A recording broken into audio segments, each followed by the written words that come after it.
ಬಣಗುಡುತ್ತಿರುವ ಹಳ್ಳಿ ಮನೆಗಳು. ಸಂಬಂಧಗಳನ್ನು, ಪ್ರೀತಿ ವಾತ್ಸಲ್ಯಗಳನ್ನು ಮೀರಿದ ಔಷಧಿ ಇಲ್ಲ. ಎಲ್ಲ ಹಳ್ಳಿಗಳಲ್ಲೂ ಒಂದೇ ಕತೆ. ಬಣಗುಡುತ್ತಿರುವ ಮನೆ ಮಂದಿರಗಳು. ಹೆಚ್ಚಿನ ಕುಟುಂಬಗಳಲ್ಲಿ ಗಂಡೋ ಹೆಣ್ಣೋ ಎಂಬಂತೆ ಒಂದೋ ಎರಡೋ ಮಗು. ಎಲ್ಲರಿಗೂ ಬೆಂಗಳೂರಿನಲ್ಲಿ ಕೆಲಸ, ಹೆಂಡತಿ ಮಗುವಿನೊಂದಿಗೆ ಅಲ್ಲೇ ಸಂಸಾರ. ಆಸ್ತಿ ಮೂಲ ಮನೆ ನೋಡಿಕೊಂಡು 60-70 ದಾಟಿರುವ ವೃದ್ಧ ಅಪ್ಪ ಅಮ್ಮಂದಿರು ಮಾತ್ರ ಹಳ್ಳಿಯಲ್ಲಿದ್ದಾರೆ. ಅವರಿಗೆ ಕೂಡುವುದಿಲ್ಲ, ಕೆಲಸ ಮಾಡಲು ಶಕ್ತಿ ಇಲ್ಲ.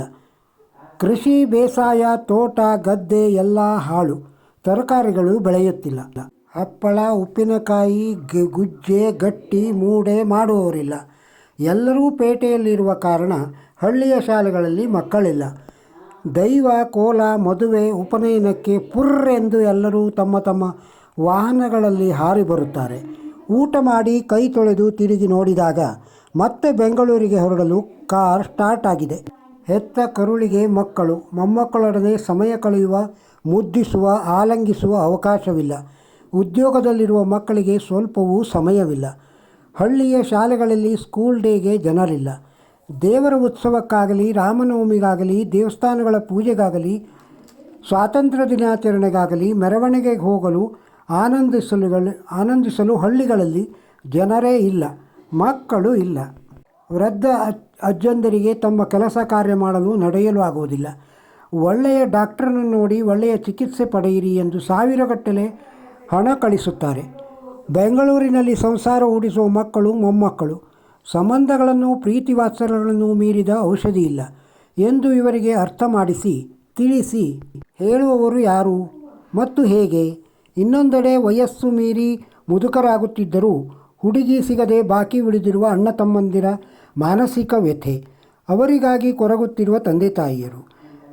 ಮನೆಗೊಂದೇ ಮಗು ಸಾಕು ಎಂಬ ಸ್ವಾರ್ಥದಿಂದಾಗಿ ಚಿಕ್ಕಪ್ಪ, ಚಿಕ್ಕಮ್ಮ, ಅತ್ತೆ, ಮಾವ, ಕಸಿನ್ಸ್, ಅತ್ತಿಗೆ, ಮೈದುನ ಎಂಬ ಸಂಬಂಧಗಳು ಇಲ್ಲವಾಗುತ್ತಿವೆ. ಇದಕ್ಕಿಂತ ಮುಂದಿನ ವಿಷಯ, ಆ ಮಗು ಯಾವುದೇ ತಿಂಡಿ ತಿನಿಸು, ಆಟಿಕೆ ಹಂಚಿಕೊಳ್ಳುವವರು ಇಲ್ಲ. ಒಂಟಿ ಗೂಬೆ ಹಾಗೆ ಕೂಡುವುದು. ಆ ಮಗುವಿನ ಸಂಗಾತಿ ಎಂದರೆ ಮೊಬೈಲ್, ಕಂಪ್ಯೂಟರ್ ಅಥವಾ ಟಿವಿಯಲ್ಲಿಯ ಕಾರ್ಟೂನ್, ಫಿಲ್ಮ್. ಏನಾಗಬೇಕು ಭವಿಷ್ಯ? ಯೋಚಿಸಿ. ಪಟ್ಟಣದಲ್ಲಿ ಜೀವನೋಪಾಯಕ್ಕಾಗಿ ಹಣ ಗಳಿಸುವ ರೇಸ್ನಲ್ಲಿ ಬೆಂಗಳೂರಿನಲ್ಲಿ ಹೆಣಗಾಡುತ್ತಿರುವ ಪೀಳಿಗೆಯವರು ಸುಖದಲ್ಲಿಲ್ಲ. ಅತ್ತ ಹಳ್ಳಿಗಳಲ್ಲಿ ಅವರ ತಂದೆ ತಾಯಿಗಳು ಸುಖದಲ್ಲಿಲ್ಲ. ಇದಕ್ಕೆ ಪರಿಹಾರವೇನು? ದಯವಿಟ್ಟು ಯೋಚಿಸಿ. ಈಗಂತೂ ಅಪಾರ್ಟ್ಮೆಂಟ್ನಲ್ಲಿಯ ಎಲ್ಲರ ಮನೆಗಳು ಯಾವಾಗಲೂ ಕ್ಲೋಸ್. ಬೆಳಗ್ಗೆ ಬಾಗಿಲಿಗೆ ರಂಗೋಲಿ ಇರಲ್ಲ, ಬಾಗಿಲು ಕ್ಲೋಸ್ ಇರುತ್ತೆ. ಪರ್ಮನೆಂಟ್ ಸ್ಟಿಕ್ಕರ್ ಹಾಕಿರ್ತಾರೆ. ಸಾಯಂಕಾಲ ಲಕ್ಷ್ಮಿ ಬರುವ ಹೊತ್ತಿಗೆ ಕ್ಲೋಸೆ. ಈ ರೀತಿ ನಡೆದರೆ ಒಟ್ಟಿನಲ್ಲಿ ಭವಿಷ್ಯ ಭಯಾನಕ. ಸಾಧ್ಯವಾದಷ್ಟು ಮಟ್ಟಿಗೆ ಊರಿನಲ್ಲಿ ಉದ್ಯೋಗ ಸೃಷ್ಟಿ, ಹೆತ್ತವರೊಂದಿಗೆ, ಪ್ರಕೃತಿಯೊಂದಿಗೆ, ಸಂಬಂಧಗಳ ಬೆಸುಗೆಗಳೊಂದಿಗೆ ಜೀವನ ನಡೆಸಲು ಸಾಧ್ಯವಾಗಿರುವಂತಾಗಬೇಕು. ಜೀವನ ಸಾರ್ಥಕ, ಸಮಯದೊಂದಿಗೆ ನಾವು ಇರುವಂತಾಗಬೇಕು. ತಂದೆ ಗಾಳಿಪಟವನ್ನು ಹಾರಿಸುತ್ತಿದ್ದರು. ಮಗ ಗಾಳಿಪಟ ಹಾರುವುದನ್ನು ಜಾಗರೂಕತೆಯಿಂದ ನೋಡುತ್ತಿದ್ದನು.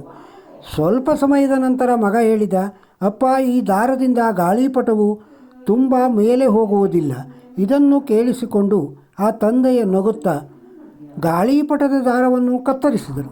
ಗಾಳಿಪಟವು ತುಂಬ ಮೇಲೆ ಹೋಗಿ ನಂತರ ನೆಲದ ಮೇಲೆ ಬಿದ್ದಿತು. ಮಗುವಿಗೆ ಬಹಳಷ್ಟು ಬೇಸರವಾಯಿತು ಮತ್ತು ಅಳಲು ಪ್ರಾರಂಭಿಸಿತು. ತಂದೆಯ ಮಗುವಿಗೆ ಮುಂದೆ ಕುಳಿತು ತಾಳ್ಮೆಯಿಂದ ವಿವರಿಸಿದರು. ಮಗು, ನಾವು ನಮ್ಮ ಜೀವನದಲ್ಲಿ ಅತ್ಯುತ್ತಮ ಮಟ್ಟದಲ್ಲಿ ಗಾಳಿಪಟದಂತಿದ್ದಾಗ ನಮ್ಮ ಮನೆ, ಕುಟುಂಬ, ಸಂಸ್ಕೃತಿ ಮತ್ತು ಸ್ನೇಹಿತರು ಆ ಯಶಸ್ಸಿನ ಗಾಳಿಪಟದ ದಾರದಂತಿರುತ್ತಾರೆ. ನಾವು ದಾರದಿಂದ ಅಂದರೆ ಸಂಬಂಧಗಳಿಂದ ಮುಕ್ತರಾದರೆ ಇನ್ನೂ ಹೆಚ್ಚಿನ ಯಶಸ್ಸನ್ನು ಗಳಿಸಬಹುದೆಂದು ಯೋಚಿಸುತ್ತೇವೆ.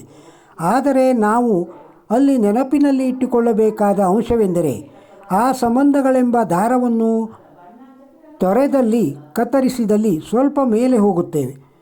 ಆದರೆ ಖಂಡಿತವಾಗಿಯೂ ಕೊನೆಗೆ ನಾವು ನೆಲ ಕಚ್ಚುತ್ತೇವೆ.